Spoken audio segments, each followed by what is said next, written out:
네, 미니모토 오너입니다. 오늘은요, 여기 2022년판 리드 최신 모델이군요. 이쪽의 것이군요. 정리 리뷰가 되어 있습니다.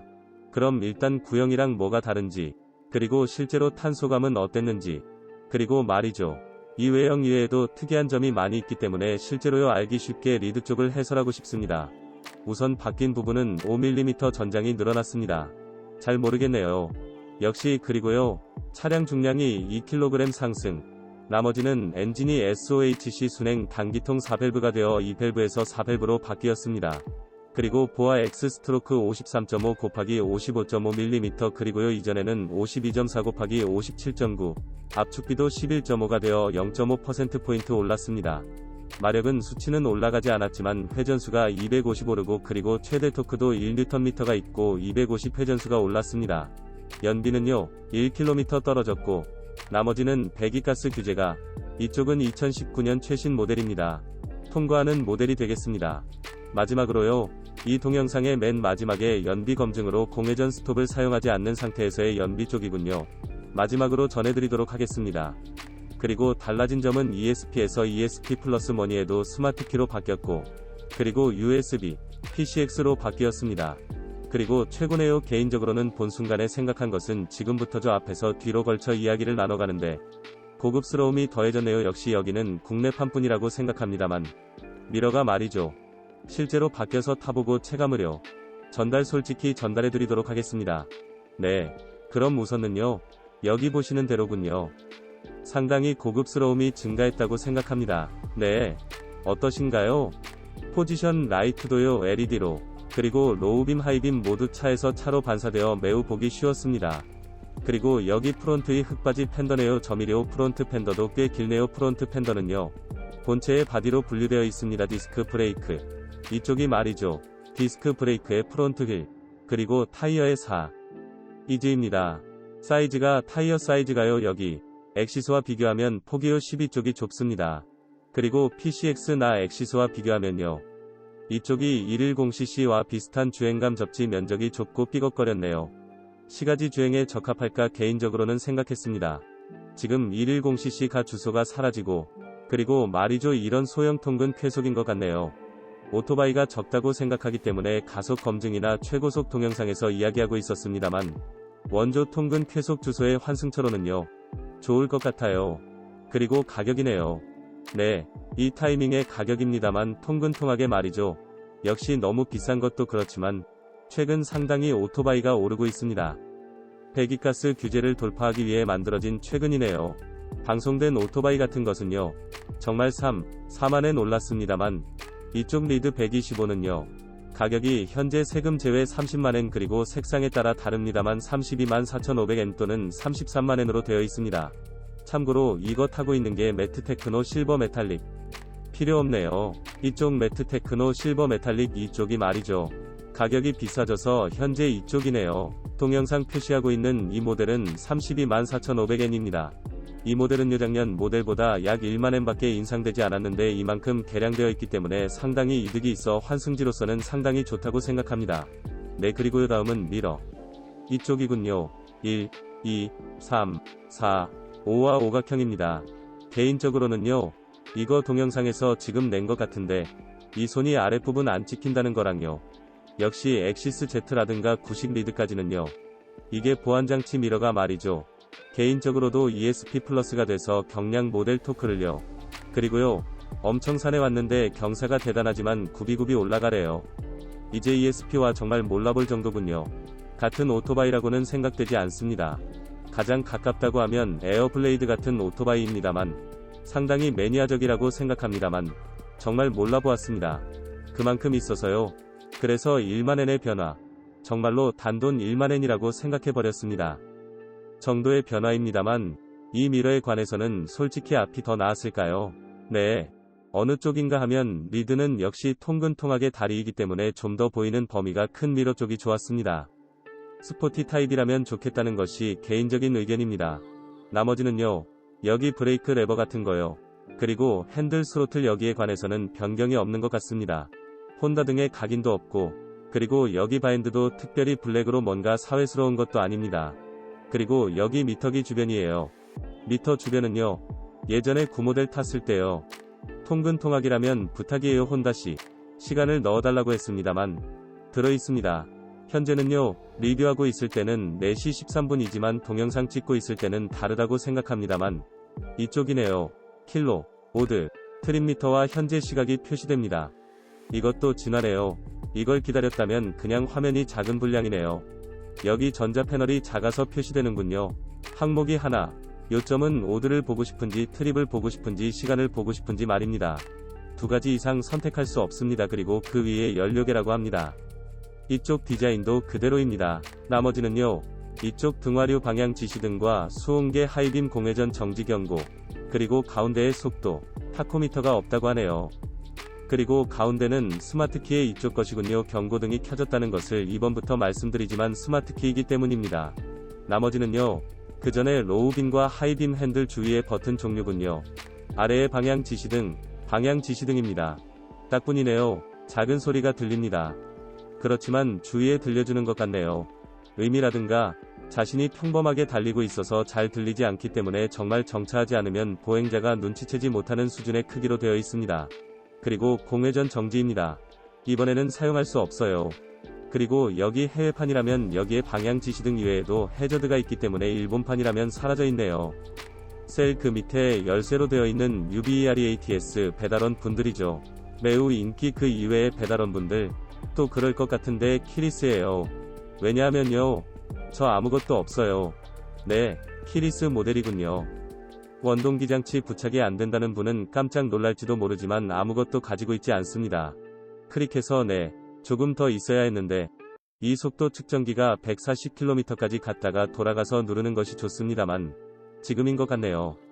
이제 아무것도 하지 않고 돌려서 곧 예난길을 할 수 있어야겠네요. 또 하나요. 키가 있으면 좀 귀찮을 것. 그건요. 이건요. 보장할 수 없고 제 완전한 의견인데 키리스 같은 경우는요. 시트 밑에 키 넣어버렸어 라고 하지 않나요? 네, 그런데 지금 말이죠. 여기 키가 있어요. 시트군요. 만약 뒤에 둔다고 해서 이거 혼다씨가 뭐라고 한마디도 하지 않았어요. 제가 사는 것뿐이에요. 이걸 클릭하시면 시동을 걸 수 있어요. 이걸요. 좀 더 얘기해봅시다. 네. 그래도요. 아무것도 변함이 없어요. 네. 그렇다는 것은요. 더 이상 무서워서 하지 않습니다만 만약 키가 더 버린 경우는요. 일반 키라면 할 수 없지만 이 계열이라면요. 네. 그럴 확률도 사고 확률도 줄어들게 됩니다. 네. 이건 HONDAC가 공식적으로 발표하는 게 아니라 그리고 말씀하신 건 키는요. 시트 안쪽에 넣지 마세요. 만약 이게 작동하지 않으면 키가 치게 된다고 했는데 이런 것도 해버린 경우에도 노멀키가 아니면 키리스 노멀키와 키리스의 차이입니다. 곧 출발할 수 있다. 이게 배달 쪽에는요. 역시 지금까지요. 예를 들면요. 이게 키라고 하면요. 이제 이걸 내도 같은 건 오토바이 열쇠로 우리처럼 출발할 것 같은데 그럴 필요 없네요. 이제 누르고 나서는 회전시키기만 하면 됩니다.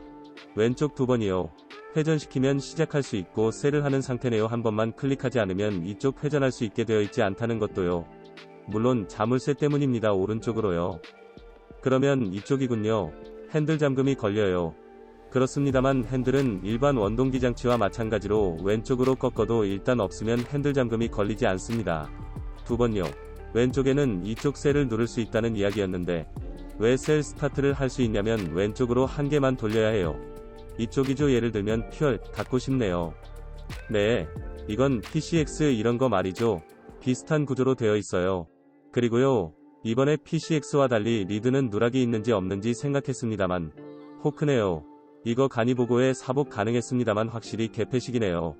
이게 치프 모델이라는 말 나쁘게 말하면 팀 모델 쉬운 모델이라고 이거네요. 이제 위에다 걸기만 하면 돼요.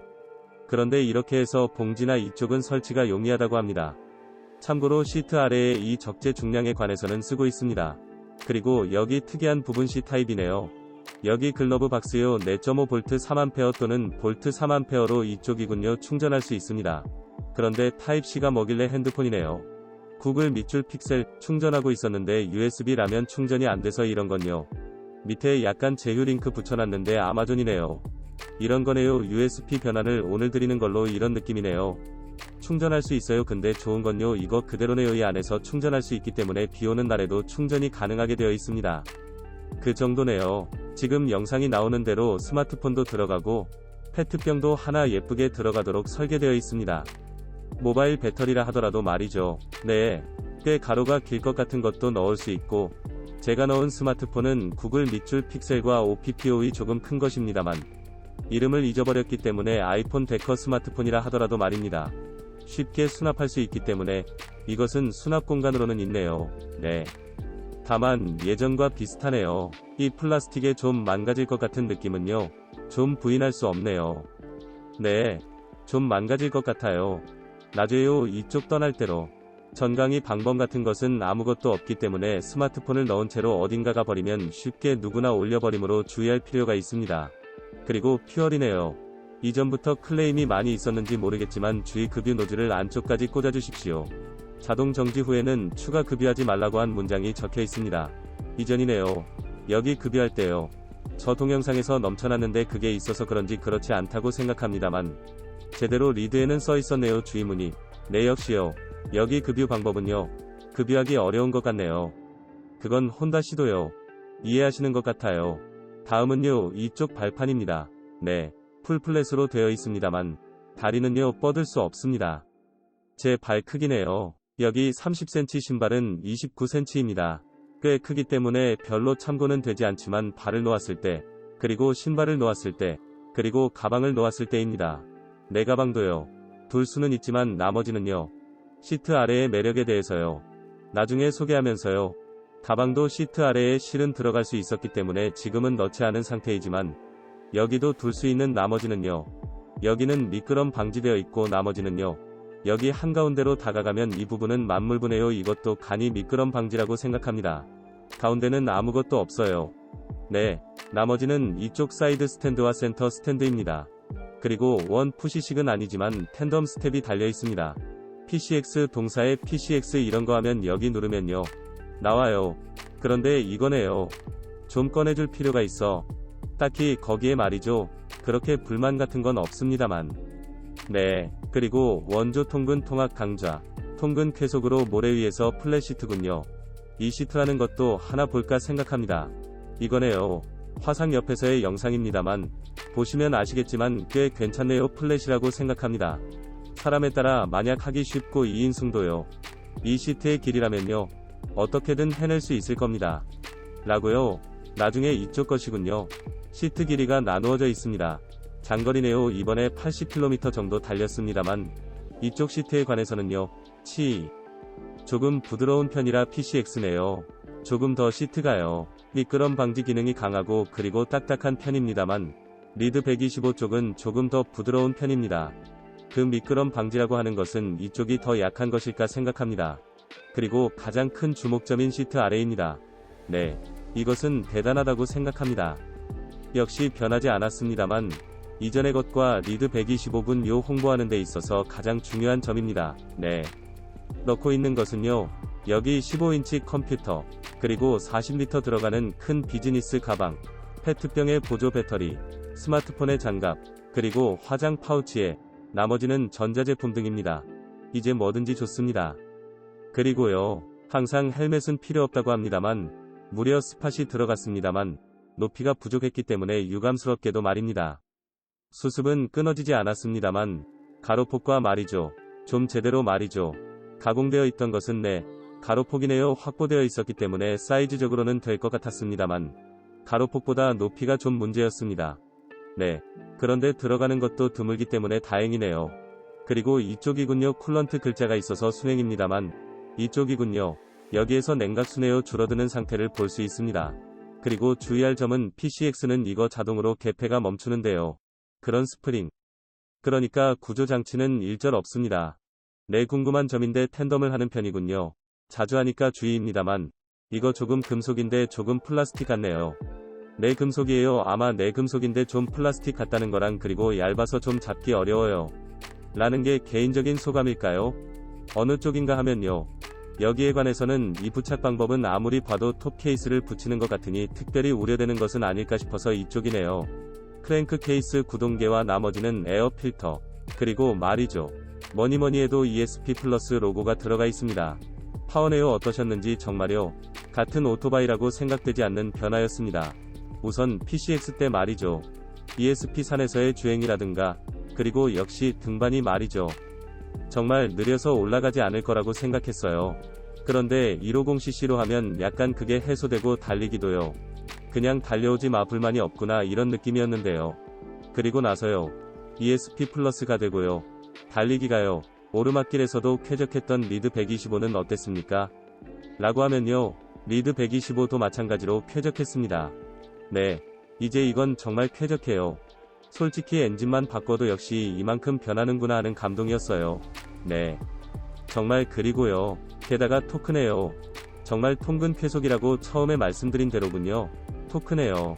정말 짜릿한 PCX보다도 달리기에서 하나네요. 뛰어난 것은 아니지만 좋았던 점으로는 토크네요. 꾹 밀어준다기보다는 역시 가볍기 때문에, 더구나 모델보다 등록이 올라가 있기 때문에 역시 그것을 실감할 수 있었던 것이 무엇보다 좋았던 점입니다.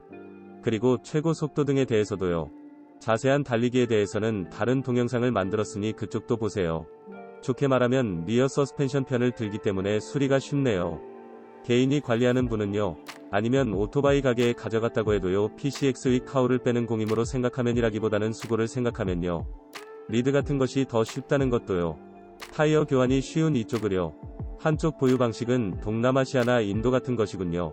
가장 유행하고 있다고 해도 지장이 없을 것 같네요. 거리 달릴 수 있기 때문에 타이어 교환을 할 때 두둔하기 때문에 매우요. 유지 보수가 편해졌습니다만 그만큼 희생이 있어서 역시 2번이라고 생각한 것은 PCX 쪽이군요. 네. 이 충격을 흡수하고 나서 다리 둘레는 꽤 부드러웠지만, 물론 부드러웠습니다만 PCX 쪽이 노면의 추종성 그리고 험로에 갔다고 해도요. PCX 쪽이 불쾌감이라는 불쾌감이나 충격이 완화되어 있었던 것일까 하는 생각이 들었습니다. 어디까지나 개인적인 체감입니다만. 물론입니다. 리어 서스펜션 1개와 2개는, 그리고 어깨가 드는군요. 이러한 유지보수를 중시하는 모델은 어쩔 수 없다고 생각합니다. 거짓말. 사도 난쟁이야. 덧붙여서요. 또 가자 125cc인 엑시스도요. 이쪽, 한쪽 것이군요. 왼쪽에만 서스펜션이 붙어 있습니다. 자세히 말하면 쇼크 업소버입니다만, 네, 나머지는요. 뒤에 등화류 등입니다. 방향 지시등과 나머지는 테일 라이트입니다. 이것도요. 이전 모델과 별로 다르지 않습니다만, 이번에는 갓 내린 신품이어서 뭔가 고급스러워 보였지만 그것은 아마 기분 탓일 것입니다. 네. 그리고요. 여기서 보이겠지만 이쪽이네요. 또 이것도 PCX와 비교가 되어버립니다만, 실은요. 이거 드럼 브레이크예요. 리어에 관해서는 앞이 말이죠. 유압식 디스크 브레이크가 되어 있습니다. 그래서 이쪽도요. 엑시스와 같아요. 그리고 PCX와 차이가 있는데 PCX와 리드군요. 비교에 대해서도 계열 안에 붙여두고 싶습니다. 2번이네요. 타보고 어느 쪽이었으면 좋겠어요. 매우 고민이 될 거라고 생각합니다. 그래서요. 이런 분들에게는 이게 더 좋아요. 이런 분들께는 이게 낫다는 식으로 정리를 해드렸습니다. 네. 여기서요. 지금부터 목도리 소리. 네. 그리고 다리가 달려 있습니다. 제 키 182cm이기 때문에 별로 참고가 되지 않을 수도 있지만 이런 느낌의 발놀림입니다. 특히 여기 시트 같은 것에 관해서도요. 달라진 점이 없기 때문에 발놀림은 끈적끈적합니다. 어떤 곳이든 쉽게 조작할 수 있었어요. 그럼 마지막으로 연비 쪽을 살펴보겠습니다. 점구형 킬로 정도 달리고 약 2.3리터 넣었으니 40 조금 넘겠죠. 불기호를 맞추고 있습니다만 이쪽이 야간의 것이군요. 라이트가 보이는 방법으로 되어 있습니다. 로우빔이네요. 광축 별로 높지 않지만 옆에 있군요. 이 흔들 때도 라이트가 따라와 줍니다. 지금 산인데 이런 곳에서도요. 보기 쉬울까봐. 다만 축 위에는 강하지 않고 옆에는 꽤 퍼지는 모습을 보이고 있습니다만 하이빔으로 한참이네요. 별로 이 광축의 높이는 볼 수 없습니다. 네, 잠깐 노을이 지고 나서 별로 보기 힘들지도 모르지만 그렇네요. 너무 높이가 이렇게 올라가지 않아요. 그렇지만 로우빔 시점에서요. 밝다는 것은 이전 모델과 마찬가지로, 그리고 PCX도 마찬가지이기 때문에 특히 야간 조명에 대해서도 걱정할 부분이 없네요.